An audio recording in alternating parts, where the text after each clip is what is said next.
Bonjour à tous. Dans cette vidéo, j'ai décidé de vous parler de la connexion cerveau-muscle.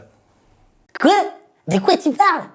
Il faut un cerveau pour faire de la musculation maintenant? Bah alors s'il fallait bac plus 5 pour faire de la muscu, hein. Bon, laisse tomber, il est débile. Allez, je vous envoie le générique et je vous explique tout ça.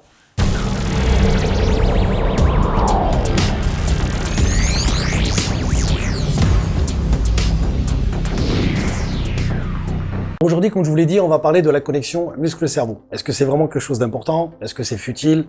Mythe ou réalité? Je vous explique tout ça. Il y en a certainement d'entre vous qui me regardent et qui se disent « moi, ça me concerne pas, je m'entraîne 3 fois par semaine, je débute et tout, c'est quand même pointu ce qui nous parle là et j'en suis pas encore là, on verra plus tard. » Et en fait, non, c'est une énorme erreur. Je vous explique pourquoi. Parce qu'en fait, s'il n'y a pas une concentration dans ce que vous faites et dans l'élaboration de votre entraînement, ça ne fonctionnera pas. Et vous pourrez vous entraîner quotidiennement, même tous les jours pendant des années. Si vous n'avez pas une bonne connexion entre vous, votre esprit et votre corps, vous n'aurez pas les résultats que vous désirez. En musculation, vous avez peut-être déjà entendu parler d'isolation. L'isolation, c'est quelque chose qui n'est pas important, c'est quelque chose qui est primordial. C'est-à-dire que lorsque vous travaillez vos muscles, vous devez ce qu'on appelle les isoler. Alors vous allez me dire, mais c'est quoi isoler? Isoler, c'est-à-dire, c'est essayer de ressentir ce muscle-là sans ressentir les autres. Vous avez peut-être pu le remarquer que lorsque vous faites un mouvement mono-articulaire, c'est-à-dire les biceps ou les triceps, vous avez qu'un seul muscle qui travaille et généralement c'est pas très compliqué de le ressentir. C'est rarement ces muscles-là qu'on a du mal à sentir. Pourquoi? Parce que c'est juste le bras de levier, de monter son bras ou de descendre pour les triceps. Si le mouvement est correctement respecté, vous n'avez pas trop de problèmes de ressenti, donc vous n'avez pas de problème d'isolation.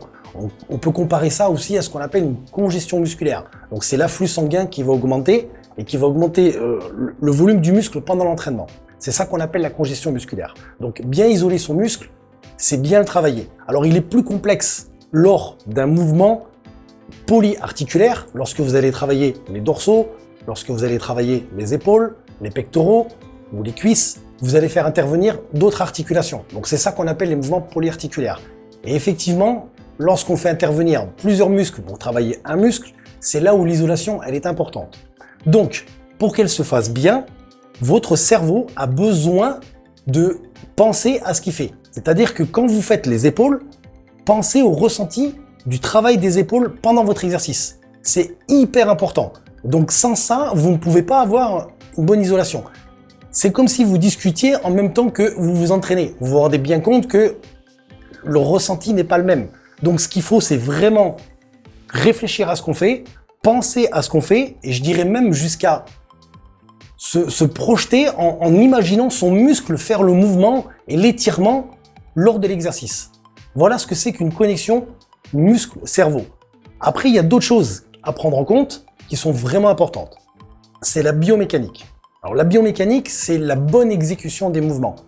Parce que c'est un chemin de croix, comme on dirait. C'est-à-dire que l'un ne va pas sans l'autre. Si l'exécution de votre mouvement n'est pas parfaite, vous ne pourrez pas avoir une bonne isolation. Si vous trichez un mouvement lorsque vous travaillez, par exemple, je donne un exemple, si vous travaillez les biceps et que vous vous aidez du dos pour monter, en fait, vous allez moins solliciter les biceps. Donc, l'isolation sera moins bonne.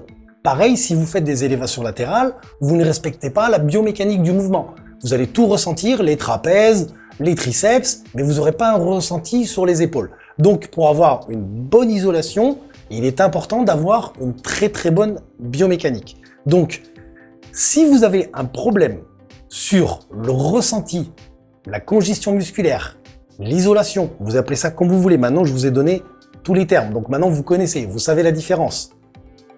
Dites-vous bien qu'il y a un souci. Voilà.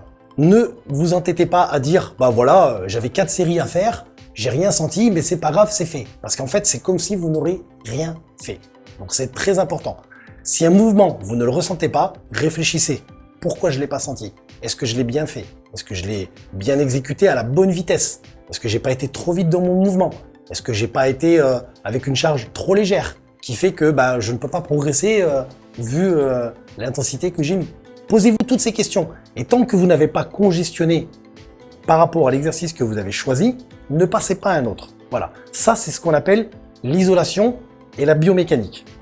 Maintenant, pour ceux qui sont restés jusqu'à la fin de la vidéo, et je vous en remercie, je vais vous donner un petit secret que m'a appris un coach, parce que quand j'étais compétiteur, je prenais un coach parce que j'avais pas envie d'être embêté sur la réflexion de ma préparation, et il m'a appris quelque chose qui est vraiment essentiel.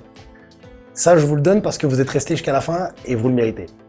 Donc en fait, essayez de vous entraîner à deux, et lorsque vous vous entraînez à deux, je vous donne un exemple. Vous travaillez le haut des pectoraux, et ben votre partenaire, vous lui demandez de passer avec ses doigts l'endroit que vous avez décidé de travailler. Et avec ses doigts, il va appuyer sur le muscle pendant que vous faites votre mouvement. Léger, hein, c'est juste une petite impulsion, c'est pour que vous ressentiez que en fait, c'est cette partie-là du muscle que vous voulez travailler. Et vous allez voir que le fait que quelqu'un vous touche à l'endroit que vous devez congestionner, vous allez améliorer votre concentration et vous allez améliorer vos contractions musculaires. Et vous verrez que c'est vraiment super important et c'est le petit truc en plus qui fait que le jour où votre partenaire sera pas là, vous allez vous dire « Ah mince, s'il est pas là, c'est dommage parce qu'aujourd'hui pour le dos, ressentir au niveau de l'épaisseur, c'est vraiment... » Alors bien sûr, on peut pas le faire sur tous les mouvements, hein. Vous allez pas le faire sur un squat, allez lui toucher les cuisses. Mais néanmoins, sur certains mouvements comme les dorsaux, les épaules, même les bras, les pectoraux, ça se fait relativement facilement d'aller aider son partenaire en le mettant les mains à l'endroit qu'on veut exactement qu'il travaille. Voilà, ça c'était la petite cerise sur le gâteau pour vous faire plaisir. Et voilà, donc j'espère que la vidéo vous a plu. Donc je voudrais un commentaire pour savoir si ça vous est arrivé d'avoir des problèmes d'isolation sur certains groupes musculaires et ce que vous avez fait pour y remédier.